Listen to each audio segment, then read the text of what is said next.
हेमंत सोरेन ने विश्वास मत जीत लिया, कैबिनेट का विस्तार भी कर दिया और विभागों का बंटवारा भी हो गया। लेकिन इसी के साथ हेमंत सोरेन की मुश्किलें बढ़ गई और मुश्किलें इस हद तक बढ़ गई कि हेमंत सोरेन को अब दोबारा जेल जाना पड़ सकता है। चलिए पूरा मामला क्या है आपको समझाते हैं। सीएम हेमंत सोरेन की जमानत को लेकर ईडी अब सुप्रीम कोर्ट पहुंच गई है।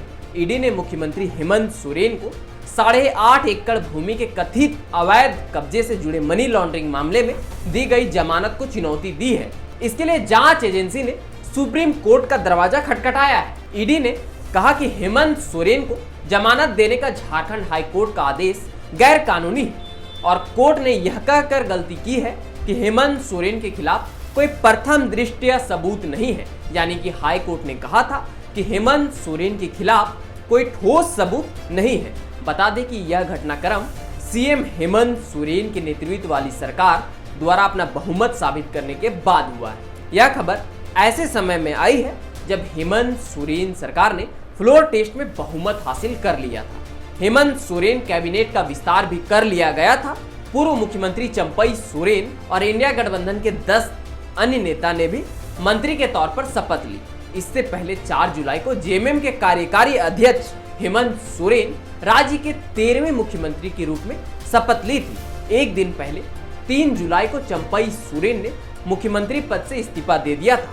हेमंत सोरेन को 28 जून को कथित भूमि घोटाले से जुड़े मनी लॉन्ड्रिंग केस में झारखंड हाई कोर्ट ने जमानत दे दी थी। जमानत मिलने के बाद हेमंत सोरेन 5 महीने बाद जेल से रिहा हुए थे। ईडी ने 31 जनवरी को हेमंत सोरेन को गिरफ्तार किया था। गिरफ्तारी से कुछ समय पहले उन्होंने मुख्यमंत्री पद से इस्तीफा दे दिया था और अपना कार्यभार चंपई सोरेन के हाथों में सौंपकर झारखंड का मुख्यमंत्री बनाया था। जिस दिन हेमंत सोरेन को जमानत मिली थी उस दिन ईडी ने हेमंत सोरेन के जमानत का विरोध किया था। हेमंत सोरेन को जमानत देते हुए हाई कोर्ट ने कहा था कि पूर्व सीएम के खिलाफ ठोस सबूत नहीं है। जमानत याचिका पर 13 जून को सुनवाई पूरी हो चुकी थी। ईडी की ओर से वकील एसवी राजू ने हेमंत सोरेन की जमानत का विरोध करते हुए कहा था कि वह प्रभावशाली व्यक्ति है, उन्हें जमानत मिली तो वह राज्य की मिशनरी का इस्तेमाल करते हुए जांच को प्रभावित कर सकते हैं। उनका साफ तौर पे कहना था यदि वह बाहर निकलते हैं और अगर सत्ता को अपने हाथों में दोबारा लेते हैं तो उनसे हम दोबारा बार बार पूछताछ नहीं कर सकते। बाद में उनका समय मिल पाना काफी मुश्किल हो जाता है। अब देखना होगा कि हेमंत सोरेन ईडी को कैसे रोक पाते हैं। क्या ईडी को रोकने के लिए ही हेमंत सोरेन ने जेल से बाहर आते ही 5 दिनों के अंदर सत्ता को अपने हाथों में ले लिया और अगले दिन ही मुख्यमंत्री पद की शपथ भी ले लिए।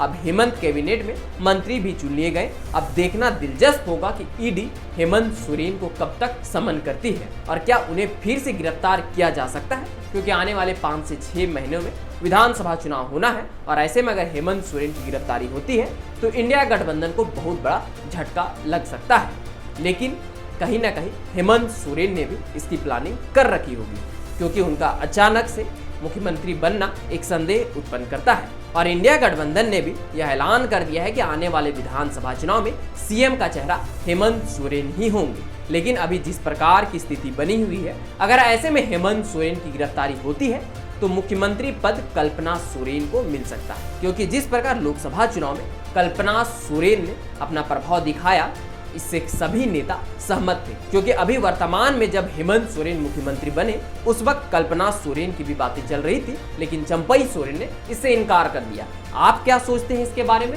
हमें कमेंट में जरूर बताएं और यह वीडियो अगर आपको इन्फॉर्मेटिव लगे तो अपने दोस्तों के साथ शेयर जरूर करें और हमारे इस यूट्यूब चैनल को सब्सक्राइब भी जरूर कर लें। तो चलिए मिलते हैं अगले इसी प्रकार के कुछ और वीडियो के साथ। तब तक के लिए आप सबों को जोहार।